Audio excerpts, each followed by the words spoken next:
Communicate ചെയ്യാത്തത് കൊണ്ട് problems വരുന്ന ഒരുപാട് റിലേഷൻഷിപ്സ് ഉണ്ട്.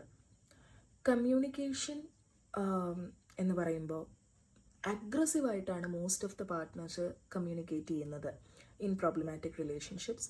At the same time passive communication ഒരു പ്രോബ്ലം ആണെന്ന് നമ്മൾ പലപ്പോഴും മറന്നു പോകുന്നു. എന്താണ് ഈ പാസീവ് പാറ്റേൺ ഓഫ് കമ്മ്യൂണിക്കേഷൻ? അതായത് ഇത്തരം സ്പൗസുകളെ കൊണ്ട് പ്രത്യേകിച്ച് അങ്ങനെ വഴക്ക്, പ്രശ്നങ്ങൾ, ഭയങ്കരമായിട്ട് ബഹളം ഇതൊന്നും ഉണ്ടാവില്ല. എന്തെങ്കിലും ചോദിച്ചാൽ മറുപടിയായി, പറഞ്ഞാലായി, വഴക്കുമില്ല, ബഹളവുമില്ല. രാവിലെ ഓഫീസിൽ പോകുന്നു, വൈകുന്നേരം വരുന്നു.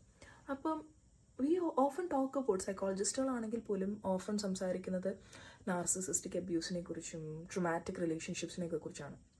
പക്ഷെ ഒരു ആങ്ഷ്യസ് അവോയ്ഡൻസ്, അതായത് വളരെ പാസീവായിട്ടുള്ള രീതിയിൽ കമ്മ്യൂണിക്കേറ്റ് ചെയ്തു പോകുന്നു. അതായത് ഇഷ്യൂസ് ഒന്നും കൺഫ്രണ്ട് ചെയ്യില്ല, എന്തെങ്കിലും പ്രശ്നം ഉണ്ടെങ്കിൽ അത് കൺഫ്രണ്ട് ചെയ്യില്ല.